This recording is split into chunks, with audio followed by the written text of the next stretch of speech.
Hey guys, Devil D here. Due to an audio issue, we lost my original commentary track from the original airing of SOW Autumn Draft. I've been told that the audiences at home could not hear it either, which effectively means nobody knows anything I said except for my casting partner. Because of that, they have asked me to do a post-show commentary going over my thoughts on the show from a more retrospective angle. With that said, I will be avoiding spoilers as much as possible, as I want to ensure that if you haven't seen the show already, you still get a solid viewing experience, including excitement from the results of the matches, even if the commentary isn't there to quite provide it. You may faintly hear the original audio track as well as my casting partner's original commentary over the matches. But for the most part, you should mainly hear my voice overpowering pretty much all of it. So obviously this is the opening match. It is Dia Keaton versus Bea Quinn for the SOW Women's World Championship. This match is just come about because Dia Keaton has torn through the women's roster. Basically, she has not been defeated in singles competition this entire time. And the idea of this match for Bea Quinn is that she's going to have to take down a monster. Somebody who should be relatively unbeatable. Or at least that's how she's come off this entire time. Now, of course, my partner has all but well, anything if not faith in Bea Quinn. This isn't a prediction. It's pretty much all but decided for him that she will retain. And like I said, I won't spoil any results of the matches, but I will say that this is probably the most controversial finish of the night. We do have another controversial finish to a degree following this match, but this match definitely does get a little off the rails near the end. Bea tries to utilize her usual tactics in this match, but it never seems to really take effect and throw Dia off. You'll see a lot of boops. The attempt at the handshake, here's the boop right here. You'll see Bea just trying to slow Dia down, and Dia just coming right back, picking back up, and slamming Bea around just like she's known to do. Like here's another instance where Bea is messing with Dia, making it look like she's going for her bitchmaker lariat, but ends up just trying to go for a regular maneuver after a short time backing off. And to go over a bit of the match itself and kind of the history of Bea's run. From what we know, Bea has won a good few of her matches in SOW, obviously, but she's had a lot of help. And this is something that I don't usually bring up on commentary because, no offense to my partner, but my voice kind of gets silenced if I try to criticize Bea Quinn in any way. I mean, it's not necessarily a bad thing. I mean, he's a fan of her, so, you know, he's going to defend somebody he believes in. But I'd say that Bea, while she is not undefeated, but she needs to get back in the pretty close to it, her record is nowhere near as impressive as Dia Keaton. Remember that in SOW? There's obviously controversy to every single one of Dia Keaton's matches, or at least the majority of them, where she brings out weapons or goes overboard with her opponents. Bea, we know 2 of her 4 now title defenses. That being said, a count-out victory, not counting this current one, have been through the assistance of Charlie Scene. Oh my goodness. Charlie Scene essentially is intentionally losing to Bea. And there's some more questionability to her matches in SOW now. Following this match, a result that we'll get to once it comes up on the show. But a huge advantage here. This has been very it's definitely something worth talking about. That there's a good number of matches Bea Quinn has had that we don't know for sure if she won them or if she was allowed to win them. And yeah, it's one of those moves speaking that of the matches she's well, had where winning was absolutely done through her own efforts, high-class women of there's only really two I can point to for sure. And that was the victory over Eve Moreau in the finals of the women's title eliminator tournament. And then the victory over Kimura Aiko to win the women's title. Sombra, we mentioned before, she did beat Sombra in the ring, but there seemed to be some possible misaligned interference from Maria Ramirez, which caused Sombra to take a shot from a... I'm not remembering off the top of my head if it was a light tube or a glass pane, but either way, it left Sombra bleeding. And then Maria, I mean, she seemed to be doing her best to assist Sombra in that match, but it's some things have called Maria's allegiances into question, is what I will say before we get towards the end of this match. And it's worth talking about because obviously after this match, I'm going to have to move on to discussing every match that follows. So this is what I'm saying when I'm trying to avoid spoiling, but it is going to be a little difficult as we see Bia just taking over here. She's been slowly getting control of the match, getting it into her pace, hitting a swanton, hitting some big moves. Daya has been kind of hitting these spine busters over and over again. It's a move that she's going to continue to repeat in this match. I would say reducing effect as we see her start her cannonballs as well. I think she might have hit one already, but that's another move that she utilizes with great frequency here in SOW. Give us a pat on the back, damn it. Speaking forward, there's just a lot of controversy around Bia Quinn as a champion as a whole, and it's definitely gotten Kerry to wonder, there's another spine buster, how he's going to eventually how this division is going to function while Bia remains champion, because Gian Carey, of course, is on Bia's side here, and she's been appointed the general manager of the women's division. She gets to book the show for the women, and when you've got the booker on your side as champion, it's unlikely that you'll lose that title in any easy way. And I've been told by Carrie Ellis that while the board has said that they don't mind this current situation that much due to the ratings pops that they've been getting and the money that it's been bringing in, Kerry himself is a little disappointed with the way Gian Carey has allowed the division to progress. And so I'm sure he's looking for that competitor in the women's division who will take this belt off of Bia Quinn. Just from his own personal viewership perspective. Obviously, in reality, he has no real say over this anymore. Bia back to the top. She's actually been going to the top a good bit in this match. It's not something she does too often in her matches, but she is very capable of flying from the top rope. Daya now about to hit these stomps for the second time. One of two people in the SOW landscape that utilizes those arm-trapped face stomps.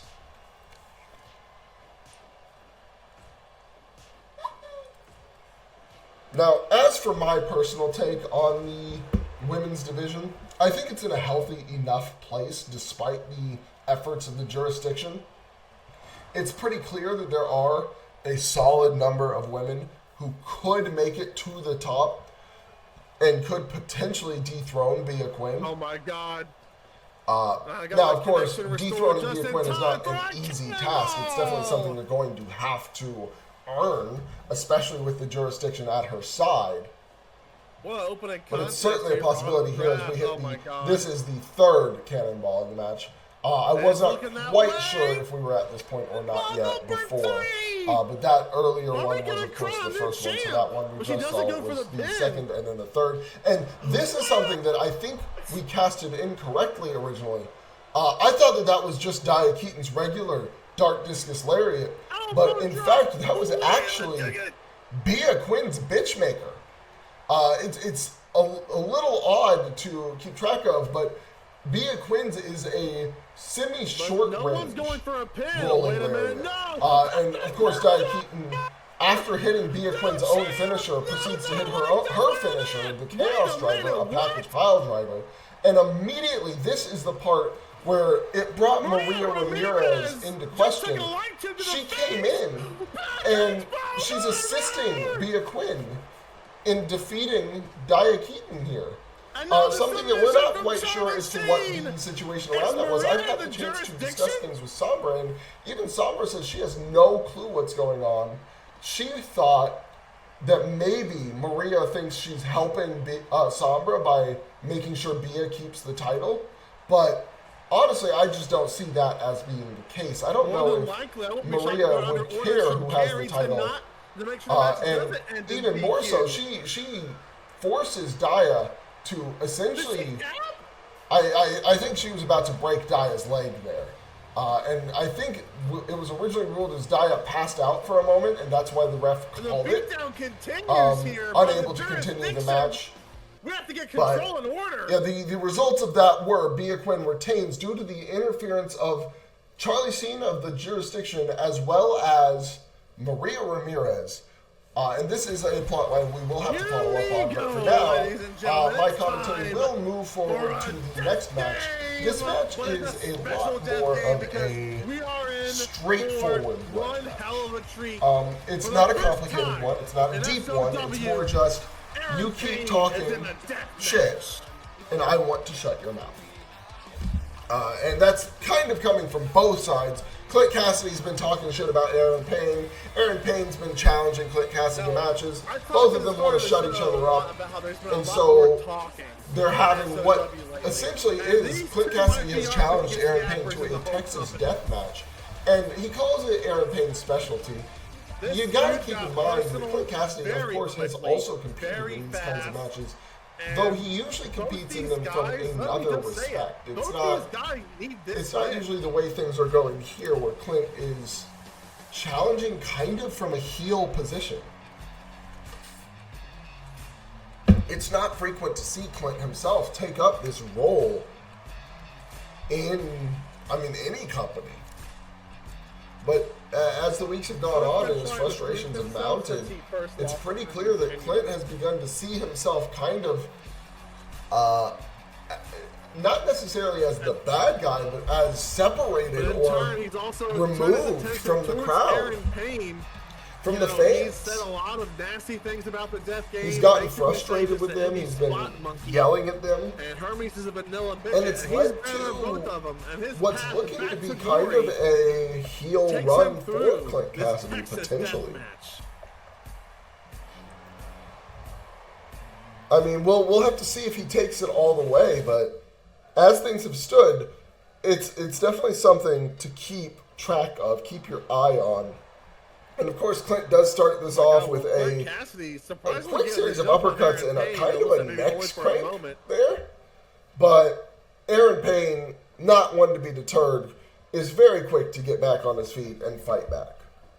Now, there's not a whole lot to say about this match no real rules to this from a historical or futures perspective. The result of this match almost doesn't matter for Aaron, as he's already set to compete for the Ignition Championship starting next week or this Thursday, actually, on Ignition.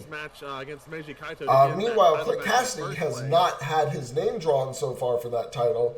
And I believe I said on the show that he specifically took his name out of the drawing lot when he learned about the title. He does not want that title. He's only interested in getting to the World Championship. One thing to keep note of is if he has said that if he needs to win the national belt, or I know Aaron has said this, that if he needs to win the national belt to get a world title shot again, he will. I'm sure Clint feels the same way. Because he's not undefeated. However, I believe Clint really would rather just climb the rankings naturally and build his way to the world title division by hitting that threshold of 7 points. Something that will not be easy to do given his current record and the fact that we have a reset coming very shortly. And to speak on the reset, actually, I've been told the way the reset will work is if you are in a division at the time of the reset, that is the division you will start in, and you will have to earn 7 points in that division in the new season of SOW in order to go up to the next division. So if Clint doesn't make it out of the mid-card division before Victory Lane is over, he's actually not going to get to make it to the world title division. Oh my God, another kip up until next year. Tonight. Honestly, this is probably something that I'm sure he's very concerned about, given he still has. Maybe since let me pull up my notes here. Tournament to crown the first champion. But he still has a 3-point reduction, vastly dragging down his ranking to a man possessed by his go to Clint Cassidy right here. His Championship. current ranking is only 2.9, 4.1 points away from that goal of 7. Oh yeah, he's and that's just one thing you have to remember is not only is he that many points away, but and Clint Cassidy's a one-man show. Even if he didn't have his reduction of 3 points, he'd still be a whole 1.1 points away. That's more than just a single win. Well, not. So as it stands, Clint Cassidy is definitely looking at a rough climb. I mean, he has to win 3 matches no matter what to get rid of his full reduction. If he doesn't get rid of that reduction, he's not going to be able to make it. And if I do the math really quickly, I might be able to tell you what happens even if he gets those 3 wins. That's right. Yeah, it looks like if Clint Cassidy a chance to properly can get the 3 wins that he's oh my God, going to need, Clint holding that back. Now, we've seen that from him in the then past. he will have enough points to make it. In fact, let me check with just 2 more wins, because obviously this match tonight, if he wins this, would count for 1. Aaron Payne starting to take control. Yeah. So interesting note. If he wins 2 matches plus this match, he would be able to go forward to the world title division. And that's why he's avoided them to this point.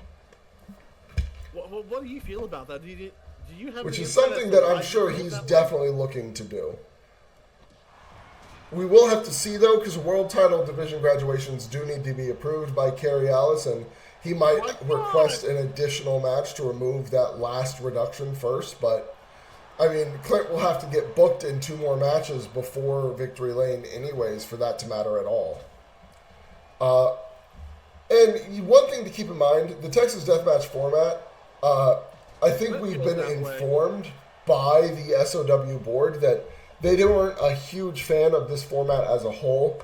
The pinfall before the 10 count, they felt almost was unnecessary, and that they would rather stick to last man standing matches in the future.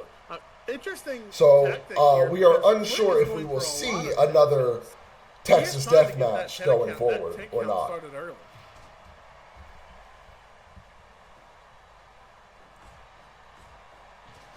And we see, again, there's not a whole lot to continue going on about with this match in particular. There isn't a whole lot of story to it beyond the immediate past few weeks of Clint doesn't believe Aaron deserves to be in the spot he's in, similar to Clint's belief of Hermes, and Aaron is just trying to prove to Clint that he should keep his mouth shut.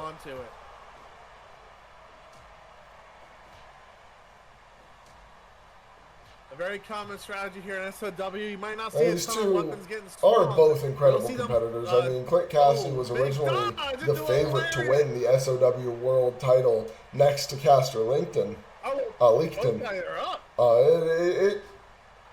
It almost has felt like not necessarily a missed opportunity, but kind of a surprising result that Hermes has been not only the champion, but so dominant as champion when Clint. That was extremely it's not like he hasn't tried. 2. No. And we had a very close near fall there after that curb stomp. And it's become pretty clear at this point that Clint has kind of dominated over a good chunk of the middle portion of this match. Wow. And Aaron Payne, I almost think bit off more than he could chew. He sets up, gets a go to sleep, and this is where the ref makes, this is the second bit of controversy. The ref walks away before counting the 3 and ends up walking back. And a lot of people are saying that Clint Cassidy would have taken a pinfall there, and Aaron Payne would have scored a fall that would have given him a much-needed rest. As a referee, you've got to be Had it been not been for the refs' almost incompetence. No offense to Kerry Olway, the ref of this match, but it's hard to blame him. It certainly was not good positioning. And it gets followed up by this, where Aaron is, due to not really getting that break, looks tired and ends up landing on that sledgehammer handle that he introduced after hitting that hammerlock lariat. It makes you wonder if he was underprepared due to not having participated in death matches for so long for the actual process of fighting in another one. That frustration continuing at the very least, for Aaron Payne. It felt like his positioning and usage of the weapons was less than we've seen him do in the Indies. Maybe he still has some hesitance to him when it comes to wrestling in one of these matchups. But Clint captures him in a 6-shooter, covers. 1, 2. And that's where we get the 3 count for the fall, and Olway seems to be counting relatively quickly here. Something else that was pointed out. And he counts Aaron out just as Aaron begins to get up. Many people are questioning the result of this match, wondering if something was done backstage before the match between Clint and the ref to rig it almost against Aaron Payne. Talking about that referee spot after the GTS. Following up from that, this is another match that has had kind of a sleeper build, I would say, where FTL interrupted Ryan Richardson and then sent him on a quest to get 3 match wins in order to get this match at Autumn Draft against FTL. Go ahead. And, I mean, Ryan Richardson obviously rose to that challenge, no problem. But it does make you wonder what specifically was the goal here. What's the major story of this match going into it outside of another veteran from the Indies who's trying to shut up another punk who's been interrupting him, right? He said, you must get 3 wins. Ryan said, okay, done. And it's not necessarily to downplay either of the wrestlers in the match or the match's value on this card, because, I mean, even if there was no story going into this match, this is a dream match for sure. You just got to wonder what the Clint Cassidy and FTL are thinking, honestly. Setting themselves up for these big matches against these wrestlers who kind of outclass them in a way. At least in the matchups they're going into. Like, FTL, I know, is a good wrestler, but he's essentially going into the ring against.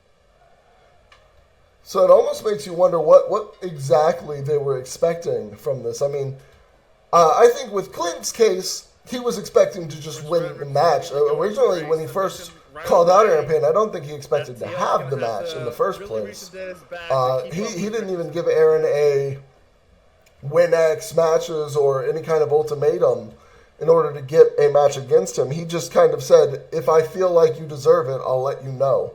Or actually, he said that Kerry will let Aaron Payne know. But FTL kind of gave a deadline, a mission statement, and you got to wonder if he was actually expecting it to be fulfilled or if he's just been pushed into a match that he is not really ready for. We'll have to see. Against somebody who is definitely, no offense to FTL, not to talk down his in-ring ability, but somebody who's definitely a higher level technical wrestler. Of course, FTL is always the type to feel himself in matches. He isn't overly concerned about who the better wrestler is, because in his mind, he's the only good wrestler in the ring. whenever he's in a match. Everybody else is just below him. They're all wrestling at normal speed, and he's wrestling faster than light. Series of right hands there, even though his style tends to be kind of slow and almost meticulously planned. This is something you will see throughout this match. These two, I should say, have a very strong technical bout here to go. And it does, like, a lot of the thoughts that I had going to this match, which were the thoughts I had been stating earlier, kind of get shown up by FTL's quick responses to Ryan Richardson's offense. And the amount of punishment that he takes in this match is something that I did not think he would be capable of withstanding. So the match ends up being a very big surprise for me. I won't spoil, like I said, any of the results if I can avoid it, unless a result has to be discussed in order to discuss the match itself and its effect on the future. But I think that none of the matches we've had so far have felt like, if I don't talk about the finish during this commentary, I won't be able to talk about the match at all. So let's go ahead and focus on what's going on in the ring. Of course, these two are master classes in their own rights. FTL more so a master of not slimy but tricky tactics, whereas Ryan Richardson is just a master of tactics. All tactics. Doesn't really matter what they are. And we actually see Ryan kind of wrestle a different match here than we usually see. He focuses, of course, he looks to focus on the technical wrestling as always, hitting these cyclone whips in combination. Right now, Ryan's taking but he kind of puts in a lot of repeated maneuvers to wear FTL down. I think he came into this match expecting to tire FTL out rather than just beat him normally. He was looking to wear him completely down and make him want to give up. And you'll see that game plan basically throughout the night be challenged by FTL. Ryan gets right back up.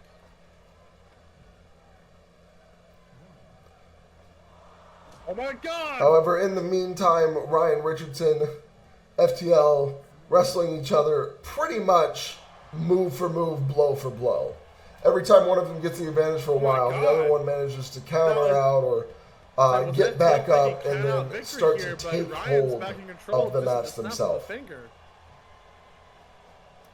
it leads to a pretty strong back and forth, I would say. A match that ends up feeling like it really could go either way.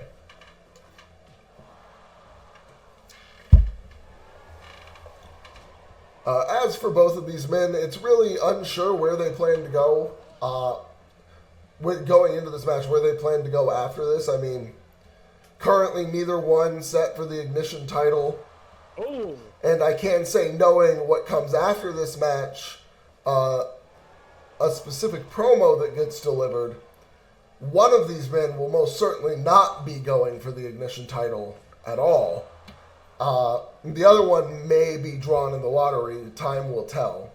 But there's definitely one thing that I really would love to talk about now that comes out of this match, but I will wait just until the promo itself is finished to really discuss it. Those soccer kicks are really dangerous. You don't really actually want to see a ton of those. I'm sure there will be plenty of space in the next match where I'll need to. That Ryan Richardson's working through in this match. I won't necessarily have a whole lot more to say, even though the next match has a lot of history to it. So maybe I will. Maybe I will have plenty to say about it. We'll have to see when we get there. Right now, this match is going to get a little slow, so I think for the time being, I'm going to go ahead and let the actual match original audio play through for a little bit while I get some water, and then I will return to continue this post-commentary.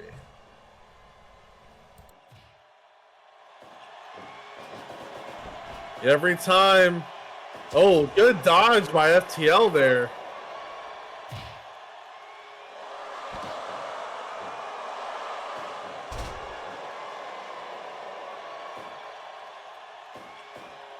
He is doing his best to keep up with Ryan Richardson on a technical level, and he's kind of rising to that level. We're seeing a whole new side of him in this match.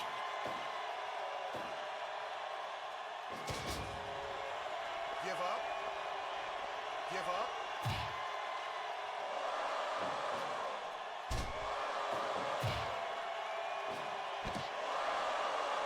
Give up. Give up.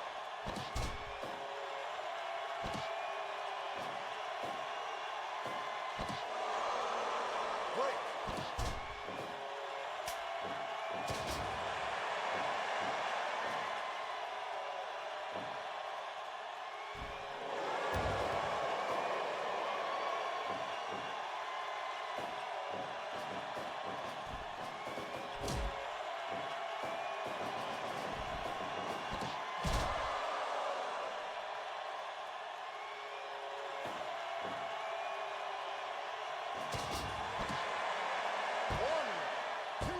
He likes to win matches with that move, but he is not winning this one. At least not right now.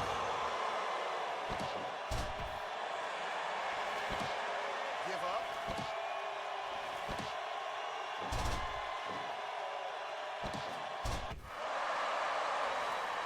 Give up. You can see the agony on FTL's face.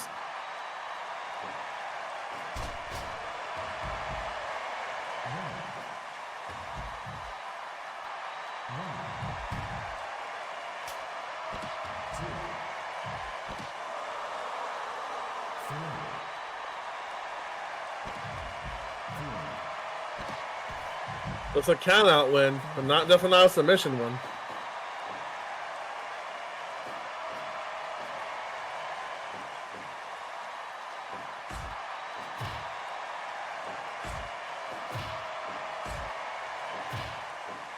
Now at this point in the match,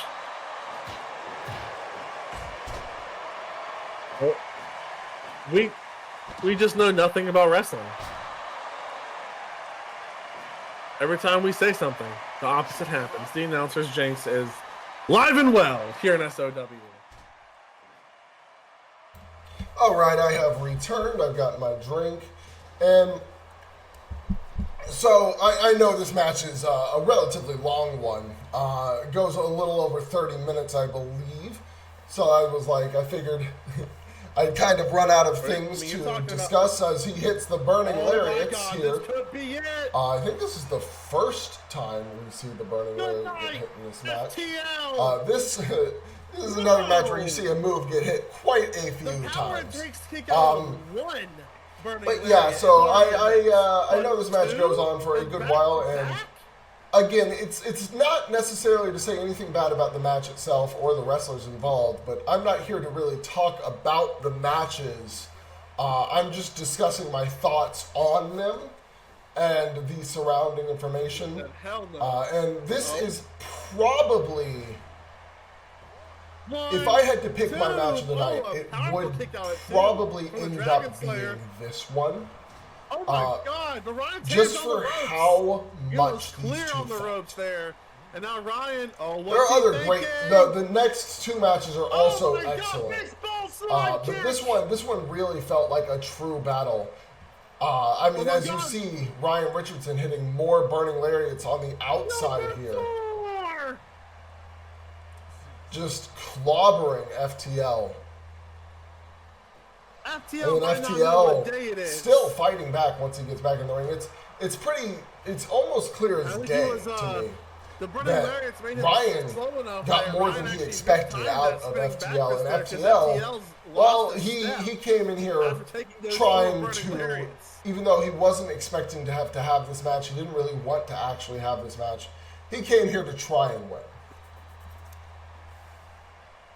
He is not the same man he was. Now, with that said, there is a few things we can talk about outside of this match.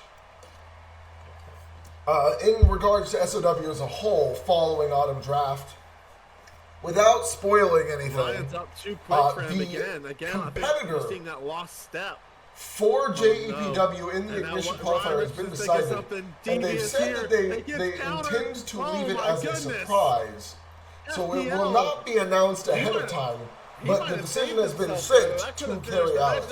He has been informed, and he does know exactly who they will be facing as well, so it will be the JEPW surprise entrant against Trent Taylor next week on Ignition. In addition to that, we also have next week on Ignition 1, 2, Aaron Payne in action. Of course, he will be in his own Ignition Championship qualifier match. And his opponent is going to be Grand Monstruo. And that is an interesting person to have earned that space. FTL able to get a rope break somehow. Given something that happens later here tonight. A second move. It's definitely a spot that I think will feel a lot more earned after Autumn Draft than it would have had we not had the matches at Autumn Draft that we had. Oh, what you gonna do? Of course, also on that card, matches that we can confirm.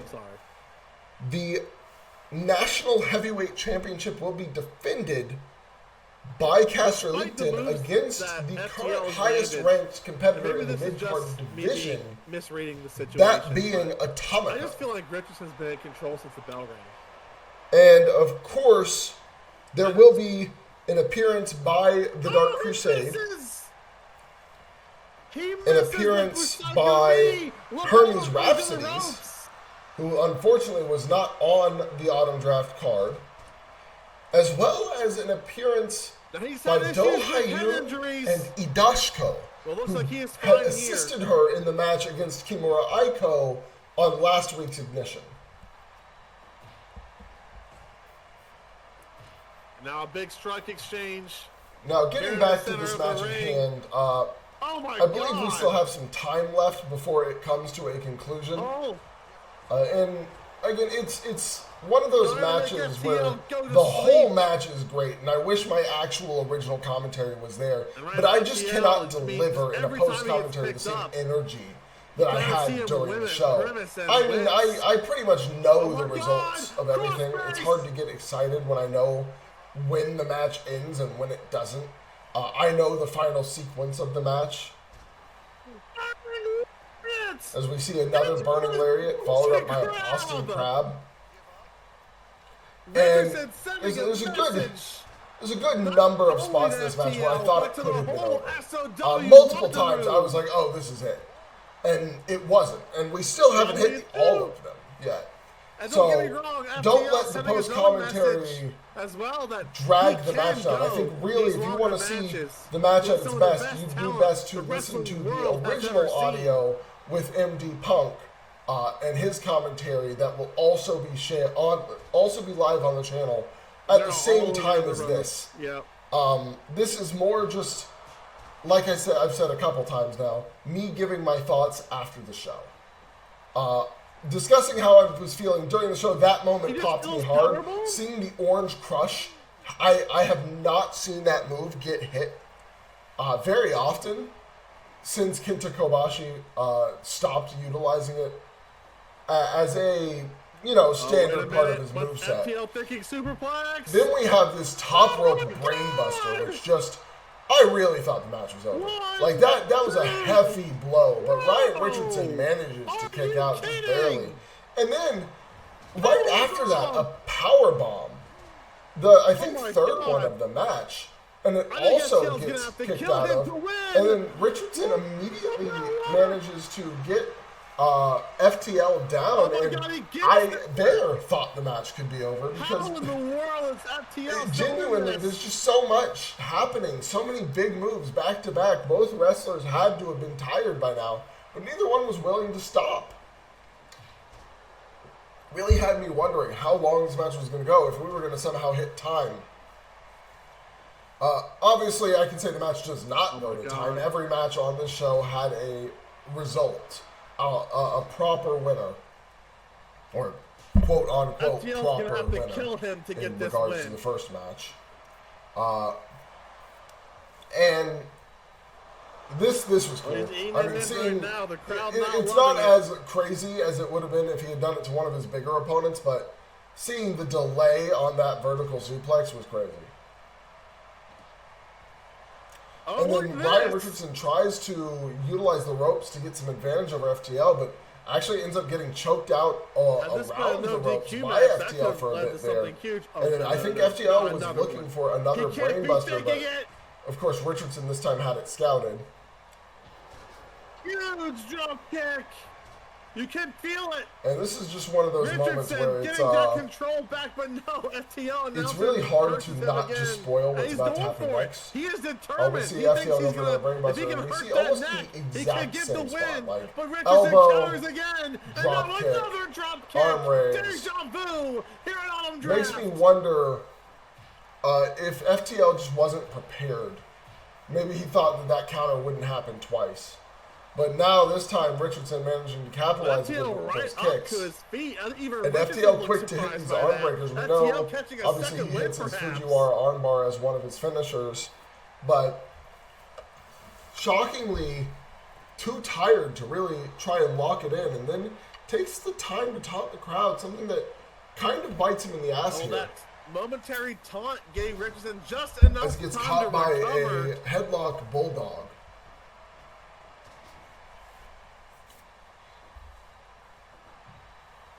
FTL once again trying to set things up, but getting knocked down by a burning lariat. Richardson knocked down by another burning lariat into the cover. And there is the match. Ending with the sixth and then seventh burning lariats. Probably the most burning lariats we've ever seen in a single wrestling match. I feel FTL, of course, two of them were on the outside and couldn't have got the win anyways, had to get FTL back in the ring. And this is the promo I was discussing before. Obviously, Ryan Richardson wins the match and goes on to, effectively, he just calls out.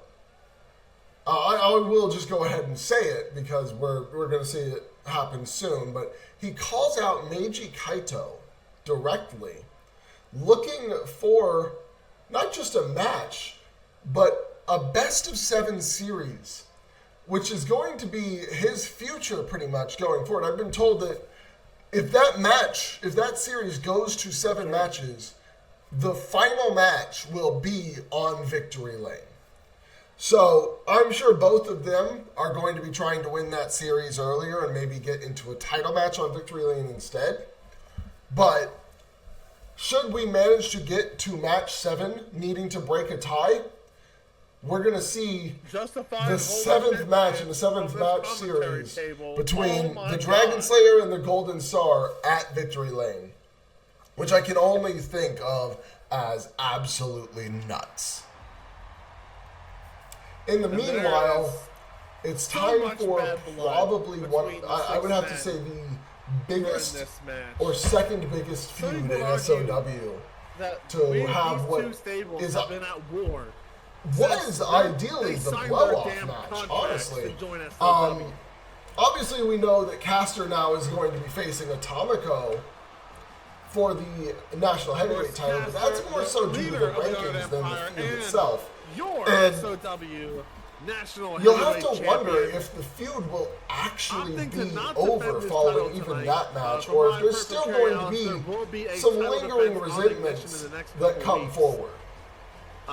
Of course, the Honored in perfect sync. Unsurprising, how the Honored Empire managed to show how well they kind of understand their game plan.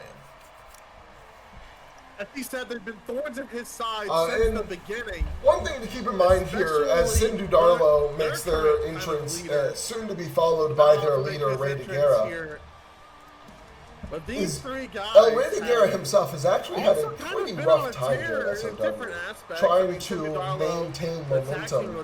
Every time he runs into Caster Elite, his momentum seems to get shot.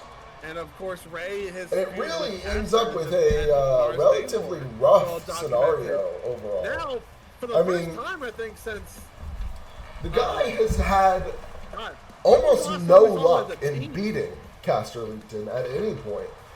They've had, I think, 3 singles matches. Yeah, so it's been forever. They've all been doing their own thing, but now... Oh, no, it might have been 2... Yeah, 3 one-on-one singles matches. The first one ending in a draw, the second ending in a pinfall victory for Caster, and the third one ending with Ray tapping out. So, as it stands, Caster is 2-0-1 against Ray DeGuerra, and has managed to beat him both by pinfall and submission. So for Ray, this is probably like a... Almost, yes, it can. The numbers not even really a redemption match, but like a, can I ever beat Caster match? Can I ever take down him and his crew? And of course, Ray, quick to tag out there early in the early goings. He has a lot more sense of proper teamwork. Caster, not necessarily much of a tag wrestler as a whole, so he does not tag out as often as he probably should have in this match. But at the same time, he shows an incredible dominance when he's in the ring anyways. So it almost doesn't matter. He'll tag out when he feels he wants to rather than when he feels he needs to. And this trios match, the history of this whole feud can be traced throughout so much of SOW's history. The Grand Prix is where this started. It began because Caster and Ray, like I said, they had that draw that essentially prevented both of them from going to the finals and challenging for the world title. Both of them ended up having pretty much the same score in the Grand Prix, and being below ZC Woods. You can point to specifically Woods having beaten Ray DeGuerra in order to maintain his position at the top of the Onyx block. Whereas Ray, or Caster, on the other hand, actually lost specifically to Marco Campione. And that's something we haven't really seen come to a head. Since Marco moved to the tag division with Kick-Ass Sharp, Caster Leakton hasn't really interacted with him. You would almost blame Marco for keeping Caster out in that surprise upset victory over Caster than you would Ray for the draw, because at least with Ray's case, he lost to the guy who won the block. Title shot, which, you know, if Honor Empire wins, and speaking of the guy who won the block, Caster hasn't ever really seemed to get another match with ZC Woods either, as Woods did lose to Caster in their match in the Onyx block, being the only loss Woods suffered during that whole run. It makes you wonder what will happen if Woods and Caster end up in the ring together.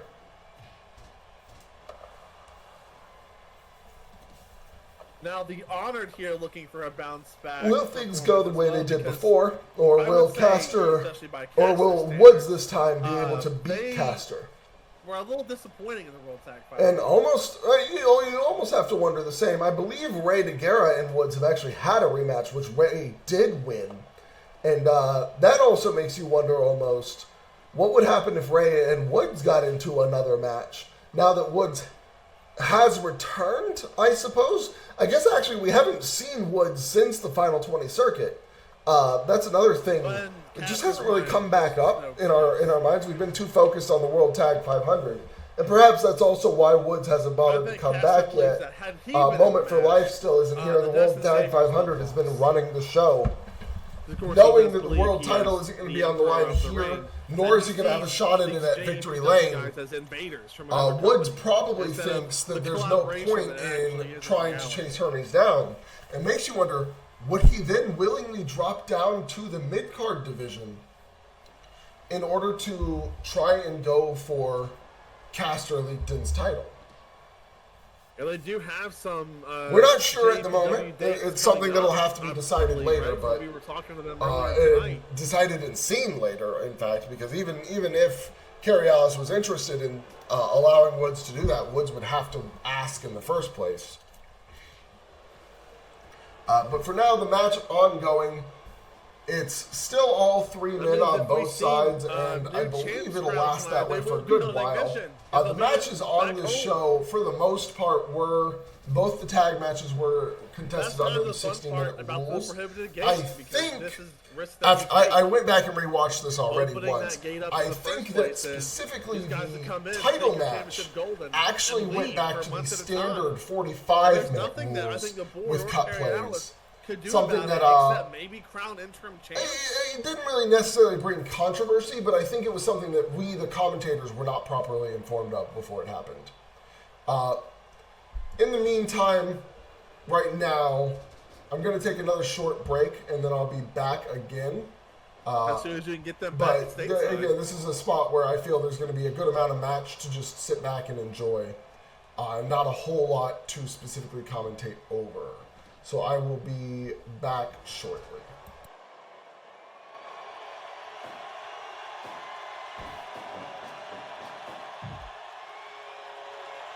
That's true, but that's also only one half of the champs.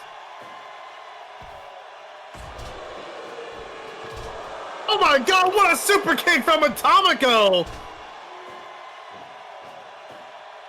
Sorry for interrupting our Lord Dump. Oh my god, Atomico! Atomico might want us to remember that there's a match going on. We gotta give you this Lord Dump, damn it. Now a bunch of tag team moves here from the Honored.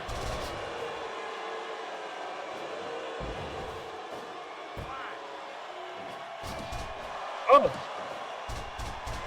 Wow, 15 minutes went by fast. Oh my goodness. It's almost hard to see what's going on. Okay, here we go. The ref is ordered for control.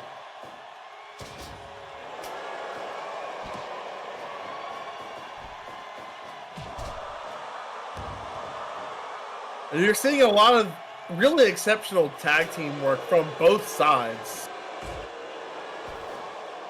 And look, oh my god! Oh my god! That is insane, and Caster right into the submission. Man, there's a lot of people, I think even in SOW and outside, who would have lost to that combination right there. What? My back hurts just thinking about it.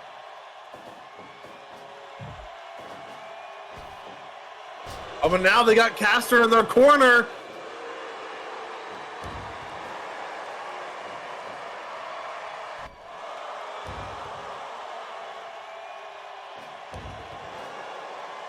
And we know Ray would love to get a pinfall on Caster, but he does tag out to Atomico.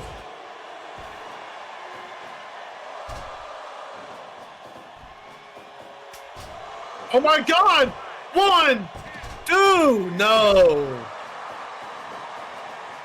And it would be huge if Atomico was able to eliminate the national champion in this match. You talk about momentum heading into that potential future title match. Oh!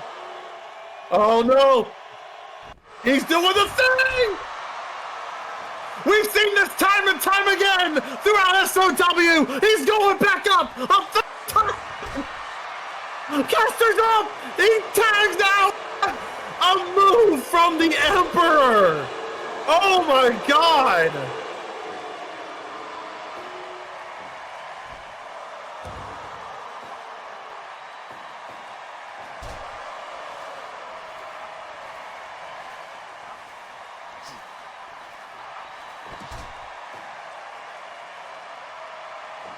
I am still in disbelief by the actions of the Emperor.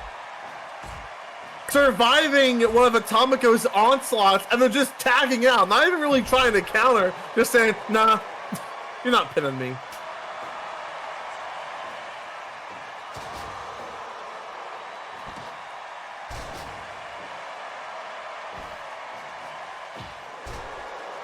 Oh, Atomico super kicks him on his way out. And now steps onto the back. Oh, Bama slam.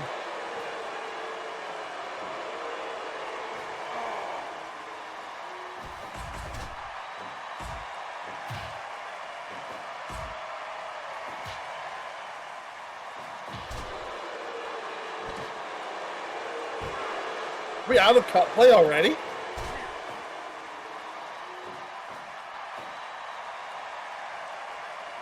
Oh, it's... Do they count two if they... Oh, front splash! If they both go in, is that one each? Because that would... I think it might be, because there's no way it should be... They have not interfered 6 times total.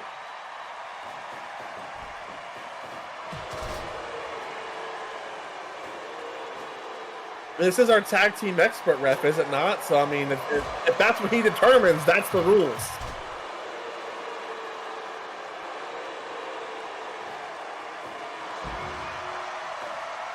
I'm already seeing people tweet about the Aaron Payne Clint Cassidy match, the referee's slow count after the GTS. As we thought, a little controversy that I'm sure will be addressed on Ignition by somebody, whether it's Aaron, Kerry, or Clint.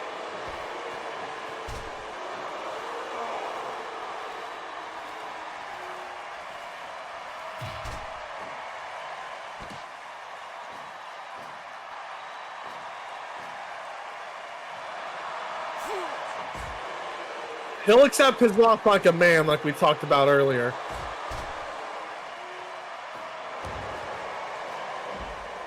Yeah, making a statement. Monstro's going crazy right now on our champ. Oh my God! The power of Grand Monstro!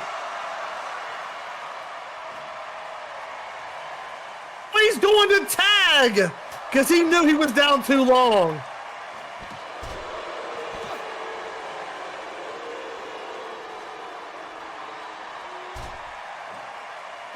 That was just a move of pure retaliation by Caster.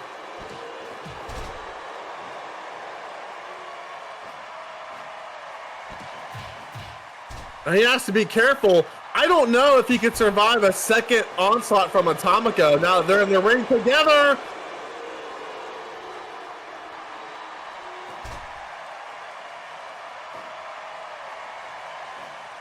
Like you said, he is weak to submission, so...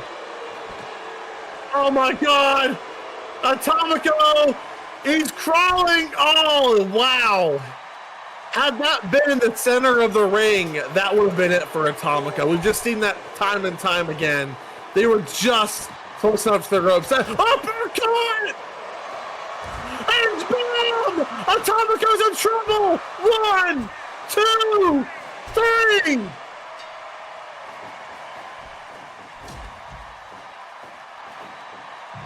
And dare I say, no offense to Rey and Monstro, but they eliminated the right man first. Are we about to even things back up? 1, 2, 3.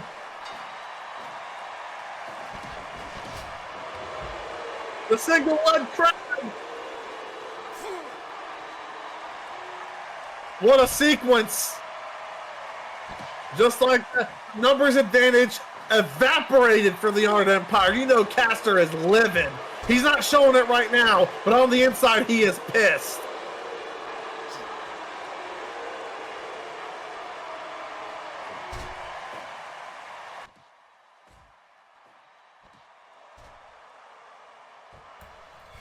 All right, we are back. It looks like we have already passed the point where the first 2 wrestlers were eliminated.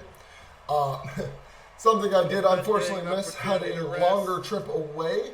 Had to talk to management a little bit, but yeah, so this match is honestly, it's a very interesting concept for a match. It was a challenge made by Atomico, surprisingly, who was unfortunately the first eliminated by Alexei Zakar.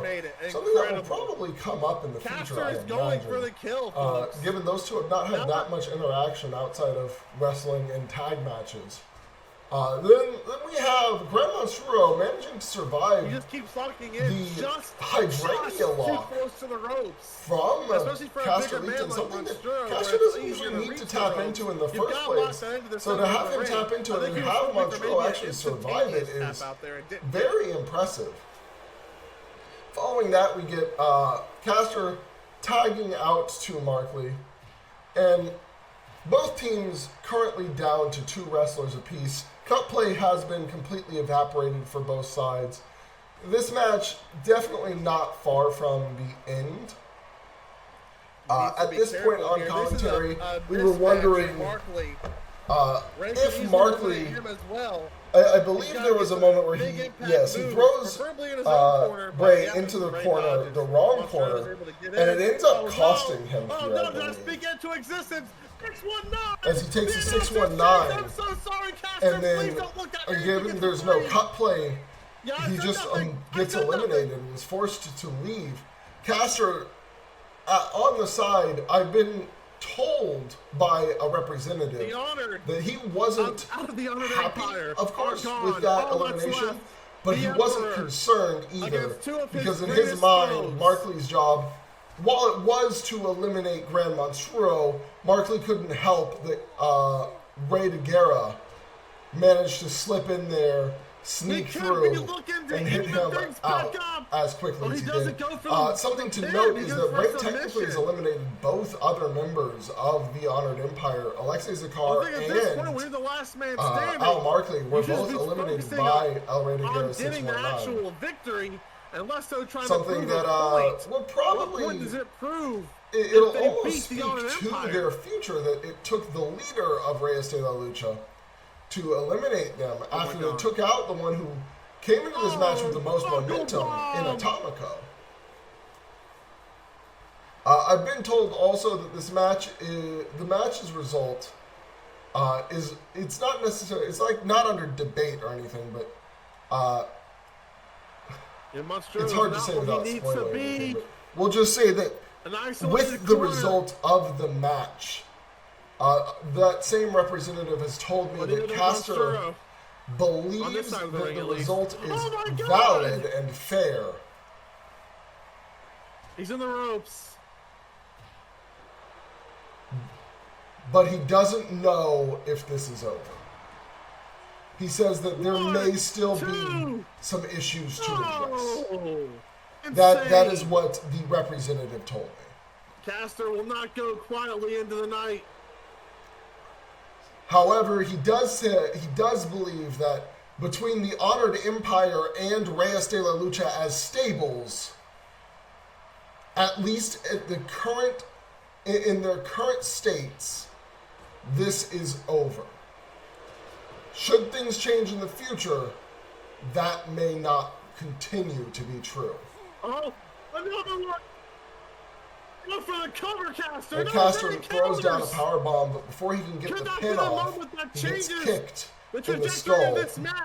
And Ray, Ray is really trying to fight here. He has the numbers advantage over Caster with Monstro still able to tag in, but at any point, a submission locked in could take him down. He's showing it tonight, a 2v1 scenario. I feel for Ray specifically, he really wanted this to be his moment to beat Caster, but as you saw just there, he could not quite pull it off. Being forced to tap out because he just go ahead couldn't and tap out. continue I know I'm at my limit. Those power with bombs his did leg. their He didn't damage. want to risk that any injury to those legs, and he had already taken so much damage. He decided to leave things to Monstro, who is the biggest man in this match, but also the man with the least momentum in this match. And Caster doing something that we found very confusing. He hit Monstro with a couple of power bombs and then tried to tap out. Rather than going for the pin after them, it looks like he was trying to make Monstro tap out as well. That's a decision that he could be regretting. Right here, 1, 2, 3, you see that kind of cost Caster. And that's the part that the representative was talking to me about, as Caster does not believe their loss was actually due to the fault of the Honored Empire.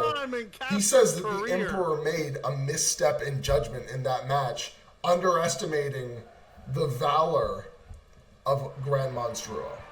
Oh, goodness. He believed that once Ray and Atomico were gone, the match was already over.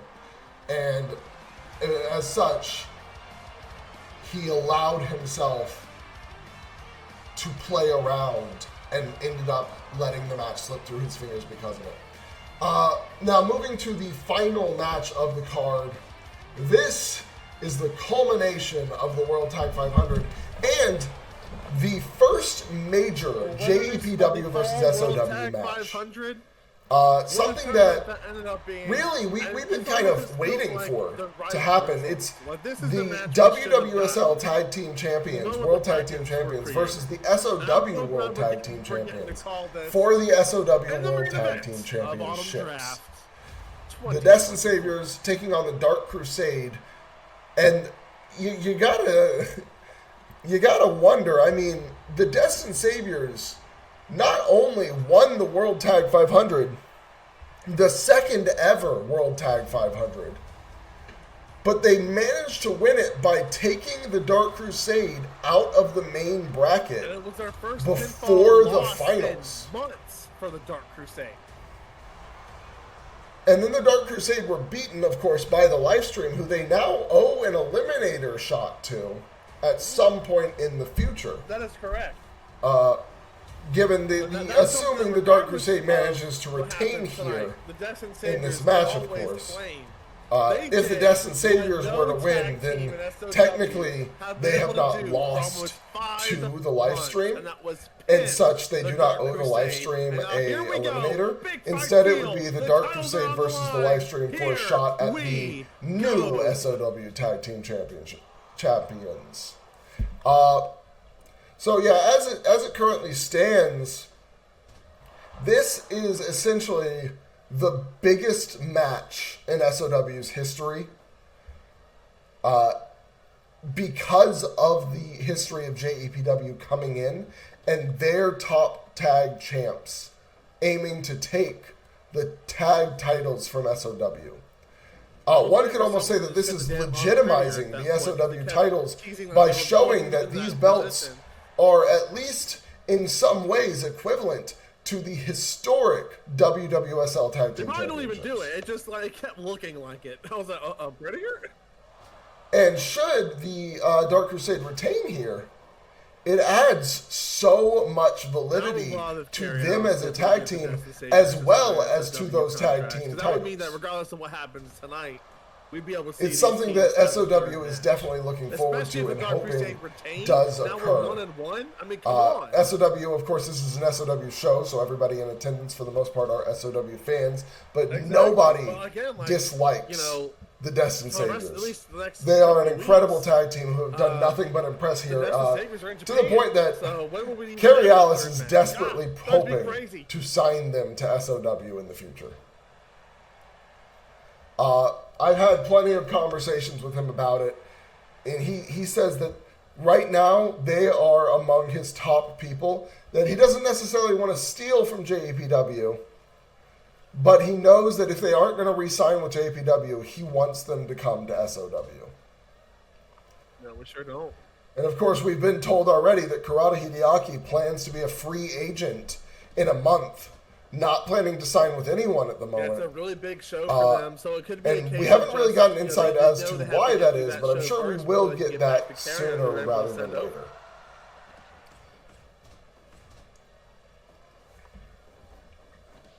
The Destined Saviors with a chance to make history. This match right now is going to be a very strong finale for our show. Just moved right away.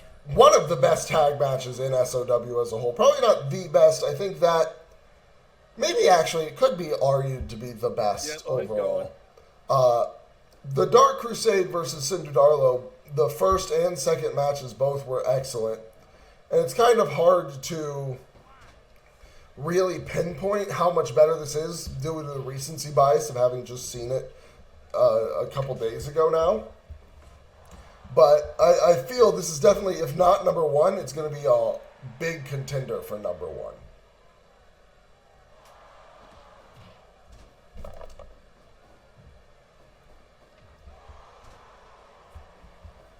Now, of course, the World Tag 500 does come to an end already. Has come to an end. We do not have any tournaments, proper tournaments scheduled for the build to Victory Lane, so the Victory Lane build will be based almost entirely off of rankings. outside of course, the SOW World Heavyweight Championship. One thing to note, this is not under JEPW Karada rules. Hideaki introduces that trash can into the match here. That is something you need to keep your eye on throughout this match. It becomes a major factor. The Dark Crusade looking for an early victory here. Continuing what I was just saying, the only title that currently is set to be defended guaranteed regardless of the rankings for that division is the SOW World Heavyweight Championship, which will be defended against Chikara Strife, the winner of the Final 20 Circuit Battle Royal, who has had an excellent showing in the World Tag 500. Despite not winning it, him and Seiji Fairs made it to the finals and only lost to the Dark Crusade and the Destined Saviors, the two teams in this matchup, both of which are tag team champions. Essentially confirming that the live stream have managed to revitalize themselves to tag team championship level. Kind of sets up the top 3 tag teams in SOW as a whole to be the live stream, Sendu Darlo, and the Dark Crusade.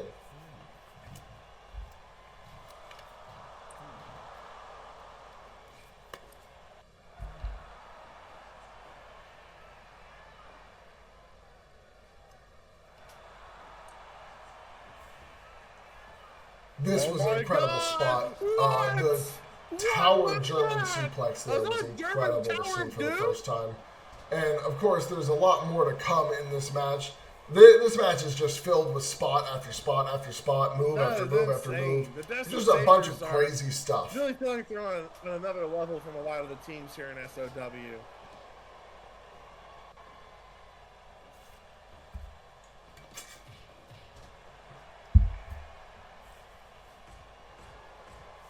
And we get some short elbows to the sides of the head over and over and over again. This was one of the craziest things that I've ever seen in my life right here. A 630 senton from the second rope. Like, the second? I almost am depressed that he didn't go for the cover after that because I feel that could have ended the match.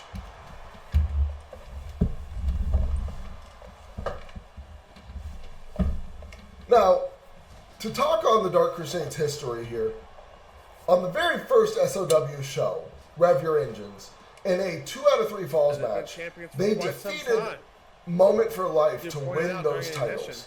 And since then, they have defended those belts against Moment for Life, Sendu Darlo, and then one more defense against the Blood Alliance. Sendu Darlo, of course, having dominated the tag division for a good while, but unable to come out on the winning side against the Dark Crusade, and since then have been unable to challenge for the tag titles due to the condition placed on them after their last tag match, their last tag title match. In the meantime, the Blood Alliance got their shot and were unable to capture the belts either. And now we have the 6th title defense here for the World Tag Team Championships being contested against one of the greatest teams in the world. I mean, retaining here essentially says this is the greatest first tag run you could have possibly had for these belts. And if Dark Crusade retains here, whoever they face at Victory Lane is going to have to be a tag team on another level. Otherwise, it just won't feel like the Dark Crusade will be able to lose these titles.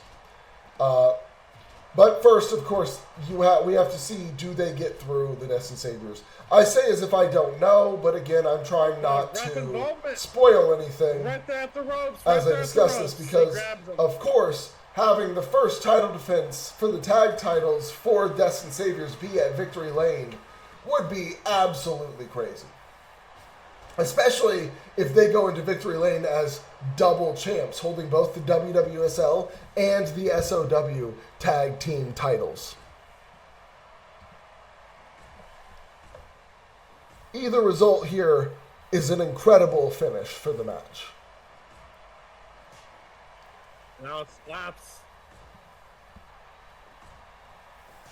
Judas trying everything he can. Oh my God. Something that I haven't gotten a huge chance to do is really discuss the histories of Kurata Hideaki and Judas Magnus as individuals as well as a tag team. I've gotten to go over it in a brief rundown, but the two of them have been a team almost the entire time they've been in JPW together, ever since both of them joined. They joined up pretty much immediately, winning what were once the junior tag team championships, the junior heavyweight tag team championships, and then going on to win the current top heavyweight tag team championships, the world heavyweight tag team titles at the time. And oh, that muscle buster! I forgot about that moment. That moment was absolutely insane. But to continue on with what I was saying, when they won the world heavyweight tag team championships, they already held the junior heavyweight tag team championships, and that was when the WWSL titles became just the WWSL World Tag Team Championships, dropping heavyweight and junior from the titles entirely and unifying them into a single tag belt. The belts then taking the new belt took on the identity of the World Heavyweight title, with the Junior Tag Team Championships being retired, and their history being left as a kind of, no, it's not really dead, but a retired belt history. So those runs, unfortunately, do not factor into the current standings of JEPW in terms of how long you held titles for, but they are there for historical standings. If he had hit that, we'd be saying and new. However, of course, the point of all of that, saying all of that, was to state and show that Judas Magnus and Kurata Hideaki combining the junior heavyweight tag titles and the world heavyweight tag titles into the current belts makes them one of the few teams in JEPW, some of the few people in JEPW, to hold multiple belts at once. Another one of those few being, of course, Nagadomi Ali, having held both the junior heavyweight and world heavyweight titles, though he specifically chose to vacate the junior heavyweight instead of unifying it, believing the junior division for singles needed to remain alive. My God, no.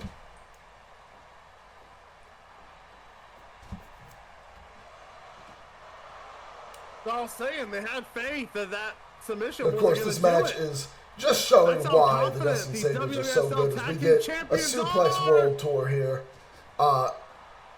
Literally, it's a German, I believe a leg hook half Nelson, then a dragon, then a tiger. Oh my God! Just an incredible tour of suplexes. To continue going down some of Judas Magnus and Kurata Hideaki's achievements, they, I believe, both have won the junior heavyweight title, both have won the Intercontinental title, and both have won the WWSL World title. That's smart by Kurata. So they've held every major title. They're both like Grand Slam champions in JEPW. Something that SOW does not have anyone actually near yet. And that moment was the last big spot with the trash can. I said to keep your eye on it. Throughout the match, after Kurata Hideaki introduced it, Judas Magnus kept consistently hitting it himself. And it seems to affect him throughout the rest of the match. The Dark Crusade utilizing that trash can the Destin Saviors placed to their own advantage. But the Destin Saviors with a crazy combination. A missile drop kick, tornado DDT combo. Byron, however, seems almost like, at this time I wasn't able to get a good look at his face during the match. I was too busy trying to focus on what had just happened, but he seems almost completely frustrated with how this match has been going. And of course, tagging out and then hitting his Devil's Clutch, the Devil's Due combo, the cutter into the Devil's Clutch Dragon Sleeper, just to try and wear Judas Magnus down for Tony Lee.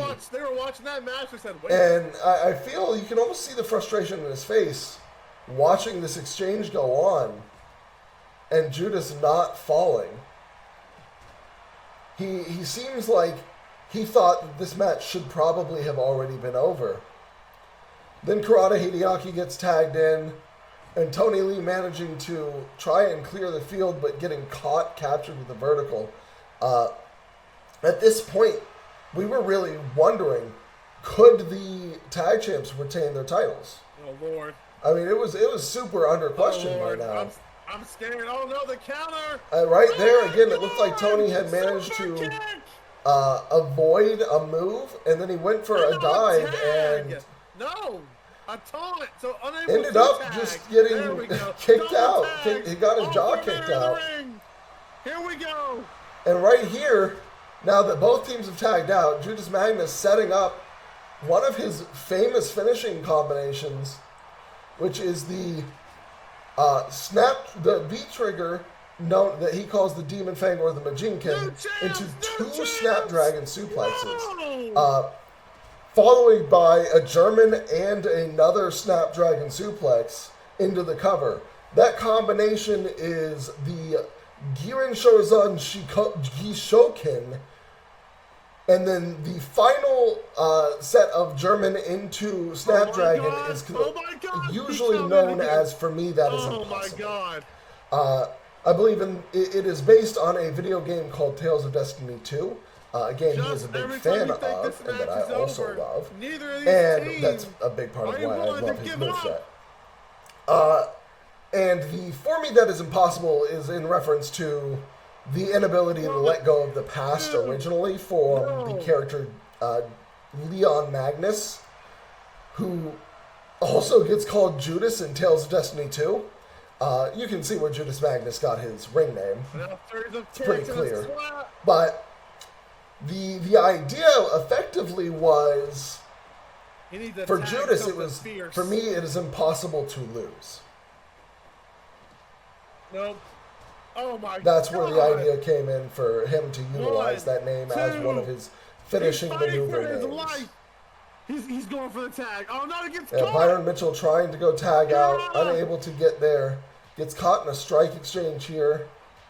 He's trying to beat Hideaki back, but Hideaki keeping him from getting to his partner. He loses. I mean, this is, I think, one of the first times we ever see Byron in this position where he's desperate to tag and just can't get there. He's got a tag. And he finally does manage to get the tag here. Finally gonna get a moment to rest. And Tony Lee, of course, trying to get a combination move off with Byron, but Judas ends up getting tagged in. And the match, this match is honestly one of the longest tag matches we've had under the 60-minute time limit. And it feels like, it feels to me like no time has passed. Even as I've been talking, I'm like, right there we thought we were going to see the finish with a sliding elbow, something that Tony Lee has been famous for finishing with, but instead he hit a knee, and I think that was almost a mistake. I think had he gone for the elbow there, he might have gotten the victory, but he does manage to cut Judas Magnus off this time. Makes Judas get caught. And it just ends up, like, this match ends up feeling like it's just going by. Like, it's just flying by, move after move, hit after hit, moment after moment. I can't even remember how much longer is left because I don't know how long has passed. Oh my God. And I know the full time of this match. I'll know when we're near the finish because I know what it looks like. But it's just hard to tell if we're even there yet. As Byron is looking to knock Kurata out on the outside. He's got that single leg crab in, that torture single leg crab in deep, and then gets back into the ring. But Kurata quick to get back up once he's not getting attacked any longer. Byron seems to, at this point, have regained his step, only to get hit by that Burning Destiny. New champs! This is it! Oh and they get back up, and Kurata threw me off for a huge loop by hitting it again right after. And I really thought it was over. The fact that Byron somehow kicked out of that and then cut Kurata off before he could get to the corner to get the tag. I mean, that's what ended this match. Right here, Kurata Hideaki taps out. It's because Byron survived those burning destinies and then prevented the tag. And of course, this was the show. And obviously, I did know the results for this. I will talk just a little bit past the end of the show. I just want to say that this is one of the greatest shows we've ever put on overall. If it wasn't for my commentary getting lost, I think this would probably be the best show we've ever put on. The matches were excellent. The stories going in, though not necessarily long or deep, were at least motivating for the wrestlers because they put on performances.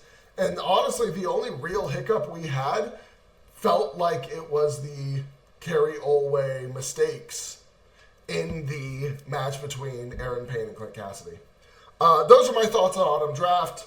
Obviously, there's a lot to talk about to come out of Autumn Draft, but we'll talk about that on Ignition this upcoming Thursday.